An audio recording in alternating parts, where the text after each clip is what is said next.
Oh boy. Sitting here, and I just feel like I am going to bring you on the musings of this journey of a wild heart, in hopes that you can find your own wild heart, or even just to feel a resonance with my wild heart. Welcome to the Danette May Show, where you'll receive profound breakthroughs, courage to break old patterns, and live into your soul's purpose. Each week, I will bring you epic guests and live coaching to remind you of your power. You have the ability to achieve extraordinary things, and the time to start is now.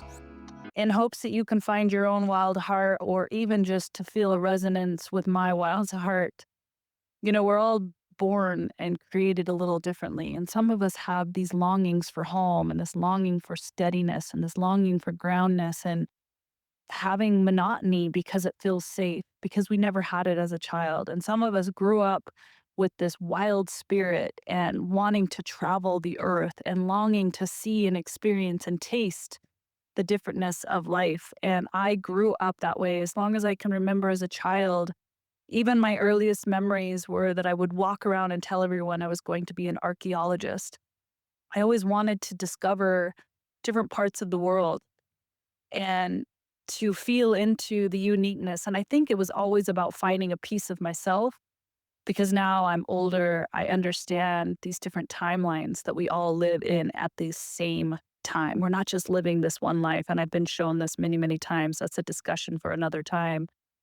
But I remember growing up, and I grew up in a family that we didn't travel. And it almost is uncomfortable to have these discussions here, even on the podcast, or on the show, because I understand that this is a privilege to even be discussing any of this. And I don't want it to come across snotty or ungrateful, or even just a privileged thought, because my family, we never traveled. We didn't even go on trips. Our trips were camping from our car, or backpacking in somewhere with our horses and camping. And that was a luxury. But talking about a trip to another country was never done. Talking about a trip to another state was never done. We just did not go. I never went to Disneyland, Disney World. I never went and stayed in hotels and had trips with my mom or trips with my family. We just did not do that. We didn't have the resources, nor was it ever discussed. And I think my parents, the same situation. So I don't take this lightly. I don't take this for granted. I've worked very, very hard to unbreak chains and patterns and stories around financial, because my little girl heart has always longed to travel. I remember in high school longing to be an exchange student, wanting to go to another country and live with another family. I knew it was my one ticket, because all it required was a plane ticket, because I could live for free with another family. And my family said no, but they did allow an exchange student to live with us. So I would try to feel into what their world was like with them living with us, asking them questions, feeling into their world, but knowing that I would never get to go and live their world. They had to come and be in ours. And I remember raising enough money to go do an exchange program, and I was like $500 short. Some of you might think this is cruel, but it's just the reality. And I remember going to my parents and I was like, I'm $500 short. Can you spot me the $500? I wanted to go to Spain, and I wanted to live abroad and be a part of this program. And my parents said no, they would not fund me the extra $500 until I learned how to can and cook, and learned how to really embody living here in the home that I was raised in, that there was no sense in me traveling somewhere else. And I remember being so crushed. But I think ultimately this led me to this fire in my belly, that I was going to figure out a way to travel the world. But as fate would have it, I got married young. It was not even fate. It was choices. It was the upbringing. It was the programming, the patterning. And so I married young. I followed in the footsteps of my religion, married young, and of course, so poor. So therefore, thinking about travel was not in the cards, but I'm so savvy. And so I figured out a way to get flight miles, buddy passes. I don't know if they do buddy passes anymore, but I would travel to Hawaii with my family at the time, with my previous husband. We would travel on buddy passes. We would sleep in airports to hopefully catch a free flight that had an extra seat. This was my existence. I would sleep in cars, sleep in airports. I remember cuddling my kids up in an airport just to get us to Hawaii, to sleep overnight, to catch that free flight.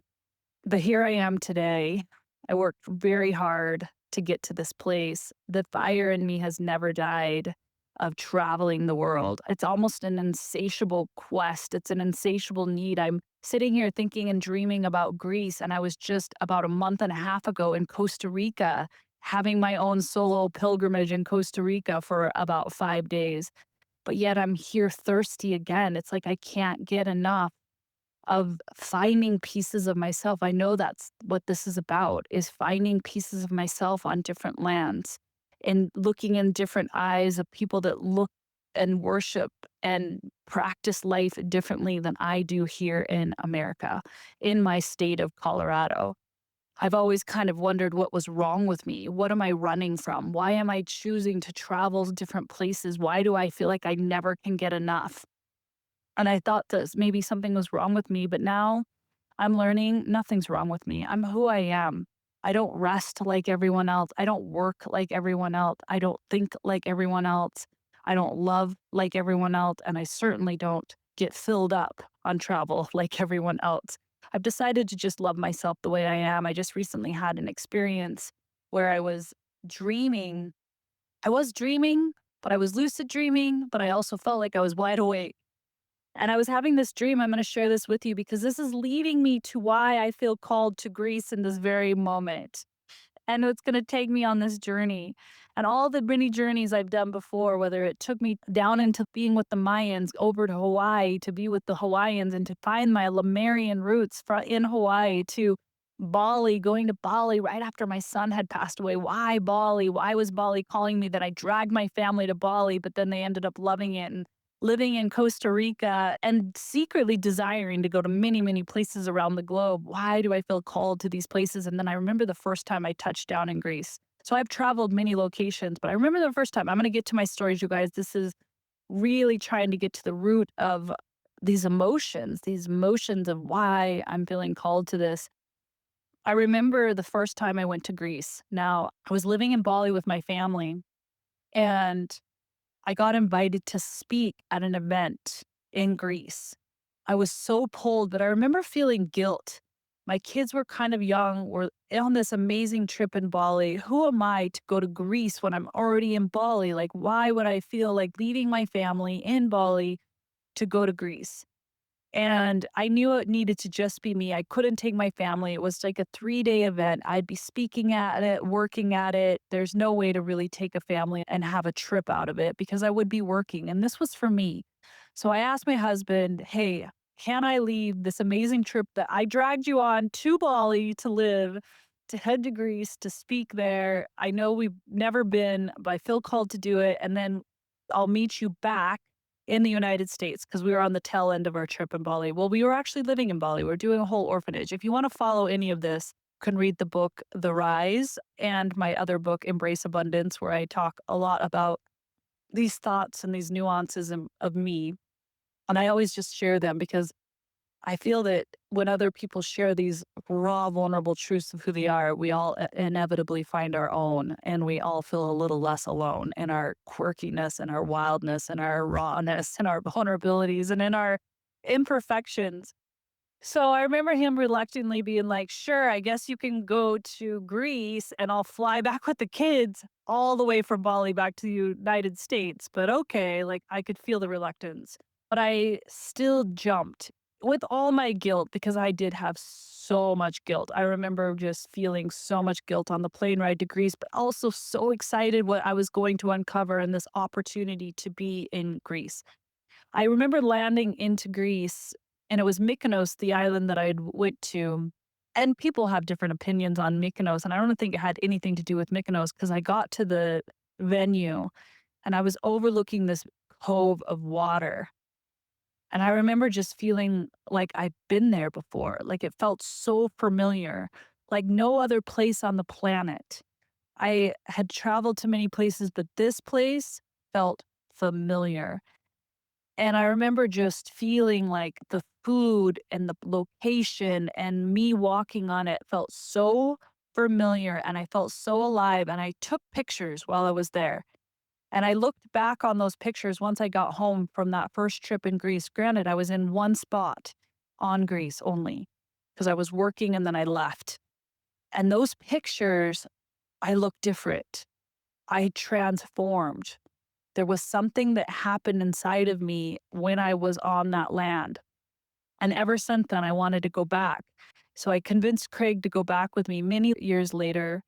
We did a trip to Greece and I had profound experiences, profound memories where felt like I was in another timeline. I would have these deep remembrances and I would even feel them in my body. Some spots I would get sick and I would find out later that really hard things happened in that spot. That's why I was remembering it. I mean, it was unbelievable. And I won't get into those really finite details of that second trip. But once again, I felt more beautiful than I've ever felt before. I felt more alive than I've ever felt before. Every bite I would eat of the food, I felt so awakened in all my cells. And I remember coming home from Greece from that trip, missing it the minute I stepped off the land, missing it already, like this deep ache inside my heart as I'm on the plane ride. I should be filled up. I should be excited to go back to my kids. I should be feeling all of those feelings, but instead I feel an ache, a longingness to eat those same foods, a longingness to go back.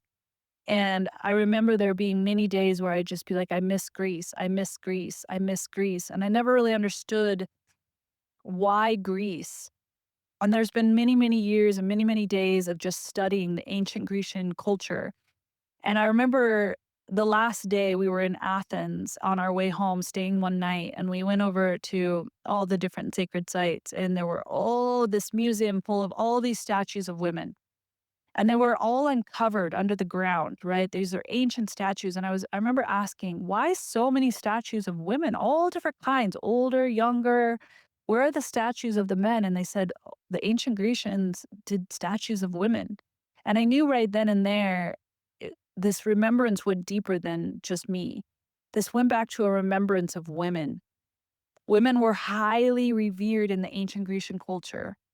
And somehow along the line, we have lost our way as a civilization to honoring women, especially women heading into their 50s and beyond. They were the oracles, they were the wise women, they were the revered women. And I remember just realizing that this remembrance is deeper than just my own, that this is a remembrance for what is to come. And it goes back to ancient Egypt as well, where men and women walked together as equals. And ancient Greece, where they walked as equal, but almost as if they held codes and keys that they would want to access. And then I find out that ancient Hawaiians also lived like this. These really powerful civilizations of peace and reverence for one another as the feminine and the masculine. And I sit here today feeling this same call. I've been feeling it for a year and a half. Danette, you need to go to Greece and do a pilgrimage. I told my husband, once the kids all graduate, I want to go and live in Greece for months at a time so I have time to travel to all the places. And I think it's because I'm finding and walking and doing an exchange with the land to find fragments of myself, to find remembrances, these codes, these ways of being that have been lost. As I have been raised with brothers, as I was growing up in a religion where men held keys and women didn't, and trying to find who is Danette? Who is Danette? And looking at other women and going, rise up. We hold so many codes, we hold so many gifts, and we hold so much power within ourselves. Why are we diminishing one another? Why are we holding and self sacrificing ourselves? Why are we self abandoning ourselves? Why are we not seeing the worthiness, the power that lies within us and walking with our heads held high? It's because it's been buried, literally like fallen civilizations buried deep beneath the ground while archaeologists are excavating and pulling up these statues, these remembrances. And I want that for me. I want this for every woman. And so I find this deep desire to, in this moment, as everything has shifted, I'm in this huge swirl right now, this huge, huge swirl of everything shifting. I have plans, I make plans, and they seem to be like laughed at and disheveled and pulled up. And it feels like finite moments. Time is speeding up, and then it's also asking, where are you going to shift? Where are you going to pivot? What new patterns, what new beliefs are you going to take on? And you have to be feeling this too, or you probably wouldn't be listening to this right now. We're being asked to say, hey, you're in a new opportunity, you're in a new timeline. Are you going to grab a hold of it? Or are you going to straddle the old way of being, the old friendships, the old belief system, the old patterns, the old ways of doing things? Or are you going to step into new? And what I do know is it's so much easier to step into the new if you do a pattern interrupt. And for me, a pattern interrupt is having different morning routines, having and witnessing new ways of being, submerging myself in new cultures. And I know this isn't for everyone. And I don't say this so you'd feel guilty that, oh, I can't fly to Greece or I can't fly to another country. I can't. No, you can do a pattern interrupt though. You can go camp. I used to camp for a pattern interrupt. You can change up your morning routine, your evening routine, your conversations, your belief systems on a dime, no matter where you're at in the world. And that's what I want to mirror back. I just happen to be fortunate enough to say, I'm going to buy a ticket and get my booty to Greece last minute to see what wants to unearth, what wants to unravel, what exchanges wants to happen with my feet in the land and my body and my essence and the remembrance that wants to be uncovered.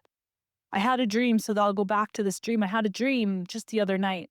You see, I was watching a show, and I'll tell you the show. I was watching a show, Outlander. A friend had told me to watch this show, and I have to say, first 3 episodes of the show, of season 1, I saw myself in that woman. I'd had very similar experiences in different ways, but very similar, and I felt so seen. So all of a sudden, I found myself identifying myself through this woman, the path she's walking, the decisions she's doing, the things she's going through. I'm like, I am her. And it's very a dark show. And I had some of the episodes I had to fast forward. I'm like, I don't want any of this in my psyche, but I could still see the filaments of the darkness in my own life. And then she made a decision at the beginning of season 2 that I did not agree with. I was so identified with her that I felt like I was making that decision. I was like, no, I do not choose that decision. I do not agree with her. Therefore, I'm not watching the show anymore. It was that quick, instantly. Turned off the show, never watched it again. Because I was so identified with her that I decided, no, I have to choose differently, Danette. I'm going to walk differently. I'm going to make really more empowering decisions. So I said no to watching the show. So I'm having this dream. But once again, it feels like I was also awake. But it was these 2 people wrestling. And they were wrestling and it was annoying. And I felt like it was going on for hours within my dream and it was getting annoying. And I was like, I do not want to have this dream anymore. And I felt this spirit being. I don't know what kind of spirit it was, but it came in so real. And it said, do you want this dream to stop? And I said, yes, I'm so annoyed. Please stop this dream, this wrestling of these 2 people that I'm witnessing. It's like annoying. I don't want to watch wrestling anymore. And it said, okay, then stop the dream. And I said, I can just stop it. And he said, you can just stop the dream. So I stopped the dream and I could feel instantly that this spirit being, star being, whatever it was going to teach me a lesson telepathically. I'm fully awake, guys. This is like awake, but also in a dream. It was really impactful. And it said, you know, the show Outlander that you've been watching? And I said, yes. It said, you know, you just turned it off. You decided, I don't want to watch this anymore. I don't identify with this anymore. So you just turned it off. And I said, yes. And it said, and this dream that you didn't want to watch anymore, you just decided to turn it off, right? And I said, yeah. And it said, this is no different in your own life. Is there things that you want to turn off that you don't want to witness, experience, or feel anymore? I said, it's that easy? And it said, yes, it's that easy. And I said, okay. And it goes, do you want me to show you? Do you want me to show you areas in your life that you get to turn things off?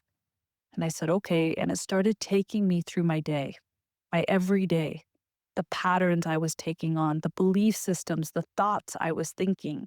It was showing me this thought I was thinking about my ex and how I was really wishing for something different. And I was ruminating and thinking about something with my ex. And it said, you can stop that. You can stop that pattern. And I said, I can. It says, stop it. So I said, okay, I'm going to stop that pattern. I'm not going to think about my ex in this way anymore. I'm not going to think about this past pain anymore. I said, this is what I want. I said, okay, declare what you want. I said, this is what I want. I said, it will happen. It will happen in its own time, but it's going to happen. So let it go. I was like, okay. Then it showed me this pattern of how I choose to rest. You see, I have been told I've been a workaholic my whole life. And I have. I've worked 7 days a week, some days way more than 8 hours a day to build the business that a lot of you see today. And I did it from pure heart, pure drive, and just an insatiable quest to get it done. Alone, a lot of times saying no to many things. I just head down. And the last few years, I've been like, I need to learn how to rest. I need to learn to sit in stillness.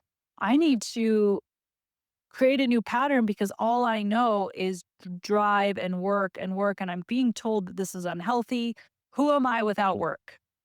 So I started going on that quest the last 3 years. I'm not going to create new programs. I'm not going to do this. But I've noticed in the last maybe 6, 7 months, my rest has shifted. I've decided that I must be laying down for it to be rest, which is not my true state, but that was what I thought. Everyone says rest is that. So then I started trading my computer screen for my phone screen. And I started finding myself aimlessly scrolling social media because then I'm resting. At least I'm not working. So I'm scrolling social media, or I've got to find a show I at least like, which led me to Outlander, because that's rest. I need to learn how to rest. So I got to find a show to watch, even though I'm not really drawn to movies. I'm not really drawn to shows. It's very rare. And if I am, then it's true to me. But I was trying to seek out a show because I thought that's how you rest. You watch TV. And spirit that night was showing me that I was abandoning myself, that I was living into somebody else's idea of rest, that I was living into the idea that rest was social media, that rest was finding a show to watch on TV, but that wasn't my truth. I just feel numbed out. I don't feel alive and rested after I watch a show or I scroll social media and get sucked down the rabbit hole of social media. I feel empty. And it was telling me that I was getting caught up in everybody's idea of what rest should be, that my whole essence is of creation. My whole essence loves to work. My essence is when I'm tired, I will sleep. My essence is when I'm tired, I will meditate. But trading one screen of a computer to a screen of a phone or a screen of a TV is not rest. And I was basically fooling myself. And I was like, wow. And I said, you need to stop this pattern. It's not serving you. And I instantly said, okay. And I stopped it. And I've watched as I'm able to stop certain patterns now. And I was able to look at some hard patterns in that dream time.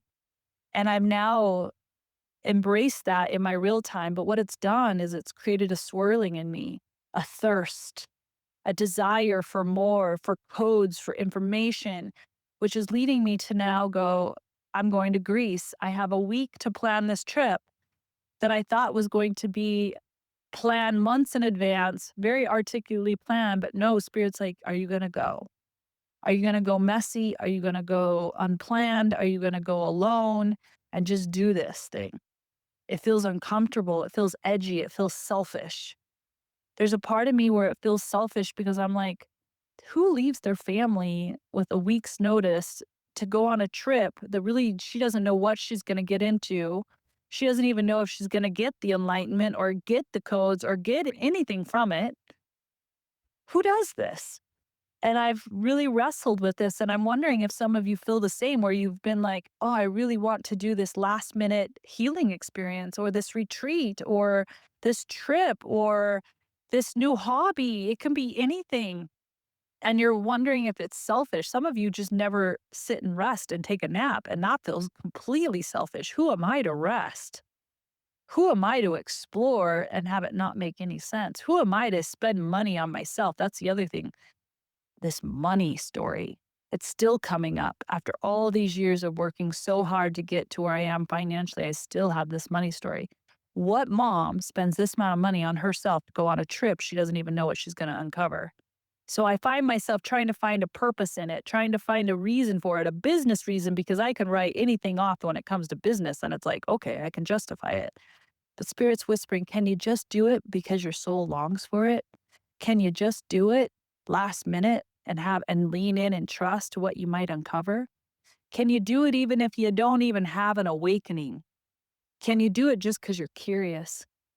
Can you do it just because you feel and you can't stop thinking about it? Can you just do it? That's the thing. There's this deep encoding, I believe, in a woman's lineage line around spending money on herself. I don't know. Some women maybe are good at it. Some women just go and buy all the handbags and all the shoes and all the clothes and they feel fine about it. That's just not me. You will not find designer shoes in my closet, designer purses. Okay, I have one. It was gifted to me, but I don't go out and buy them. I don't go out and do it because it's been in my line not to. It's been my way to not spend money on myself. I was taught that. That's selfish. So to spend money on a trip that's last minute and spend that flight and go stay at those places and it's a little lavish and I'm wrestling with it. And also the time, like, oh, you're burdening your family. Oh, they're going to have to walk the dog on their own. They're going to have to like tip in for themselves. Oh, who am I to go do this? And some of you feel this longing, but you even feel bigger responsibilities than I do, but you're still feeling the pulling on your soul. But are we going to just go and do it? Are we just going to say yes? Are we just going to honor ourselves and see what unlayers and what uncovers? And if anything, if we come back with a shred of more self-love and respect for ourselves, then I think we've won. So here I am. I haven't bought my plane ticket. I haven't even bought any accommodations. I still haven't made the decision, but I think I might go. And I'm leaving this audio to hype myself up, but also to bring you on the journey to be a woman, that's been encoded with so much lack of sovereignty of financial freedom, lack of sovereignty of owning my no when I say yes, when I want to say no, like owning all of this guilt, this mom guilt, this take care of everyone else guilt. If you don't taking care of anyone else, you're selfish. This is so deep inside of us. This idea that I've got to prepare all these meals for everybody while I'm gone. I've got to like make sure I wrap up all the loose ends for everyone to feel comfortable while I'm gone. This idea that I shouldn't spend this money on me or I might not make this money back or whatever, all this selfish guilt that lays us when we say, I'm going to do something for my soul. Whew, this is deep stuff. It's deep in our bodies. It's deep in our bones.